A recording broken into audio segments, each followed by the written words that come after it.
If you guys are anything like me, now that hunting season has officially ended, now is the time where you just want to completely tear your whole system apart, try different things, and try to make yourself better for next year. I want to try a bunch of things out for next year that I just haven't had time to try during hunting season. I don't think hunting season is a real good time to start like tearing apart your setup and trying different arrows and fletching configurations and broadheads and whatever. Hunting season is a time where you take the setup that you have honed in and use. So the mistake that most people make right now is that they're taking their bow and they're hanging it up or they're putting it away and they're not going to touch their equipment for another 4 to 6 months. And I feel like that is just a huge disservice to yourself, the animals that you're going to be hunting, and just your overall journey in this archery experience or hunting experience in general. So for myself, there's a lot of things that I want to tinker with, that I want to try, and I want to make myself better at. The first thing that I'm going to do is I'm going to marry myself to this hinge release by UltraView.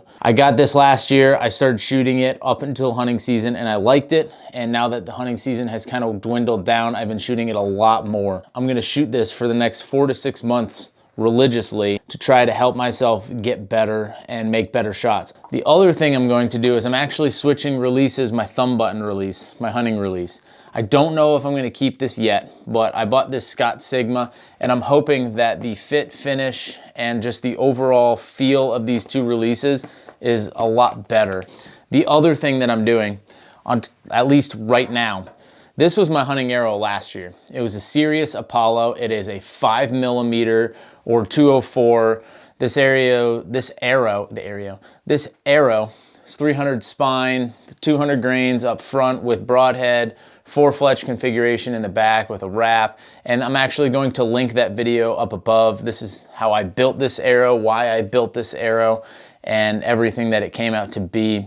Overall weight was 520 grains, which was right around my target in the low 500s. Absolutely shot great, but this arrow is slightly underspined for my setup. I noticed that if I don't hold and have a really good shot, sometimes I get some wayward arrow flight, and I know it's because it's underspined. So because of that, I want to get into a properly spined arrow for my setup. And if I do go up, or if I go down to a 250 spine in this particular shaft, I'm going to be right back where I was, into that low 10 grains per inch range, which is why I got away from the Easton Axis arrows. It's a great arrow. It's just really heavy once you start adding a bunch of components to it. For someone who has a 29.5 inch draw, the weight adds up really quick and it starts to take speed out of your bow.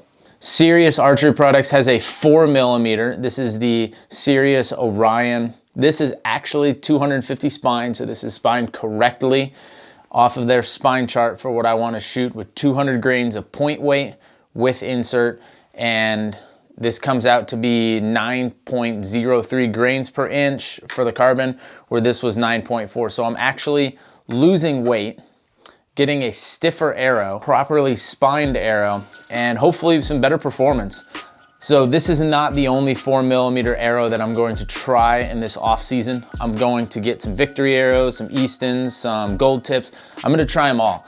This one I built out earlier. This is the same 4 Fletch configuration that I used last year for hunting season. This is the 3 Fletch with the same arrow, the Sirius 250, and I just want to try it. These actually weigh within a grain of each other. They're both at 595 to 596. Sorry, that was way wrong.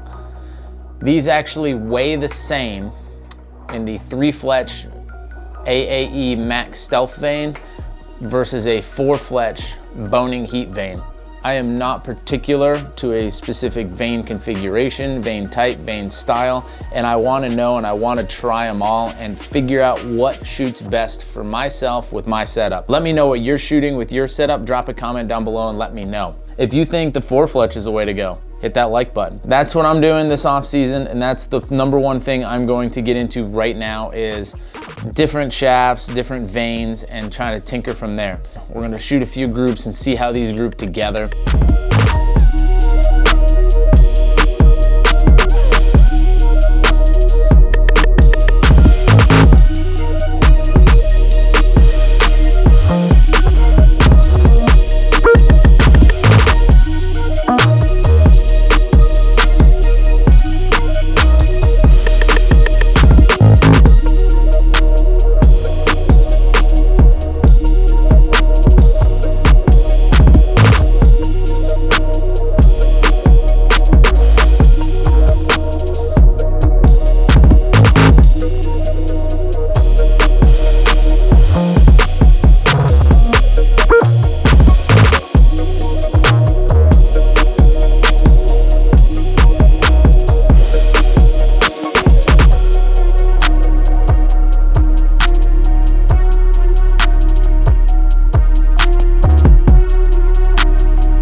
So guys, when I was outside shooting this video, at some point in time, my microphone died and I got no audio.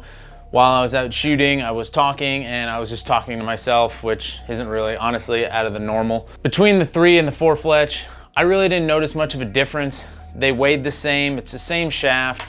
And honestly, as long as your shaft is spined correctly and your bow is in tune, I don't think you're gonna see that much of a performance difference between a 3 Fletch and a 4 Fletch, especially with field points on. Putting broadheads on, I think, might change things, but right now I'm just kind of going back and forth. Do I want to shoot a 3? Do I want to shoot a 4? And I'm going to continue to buy shafts. I'm going to continue to fletch up shafts with different fletchings.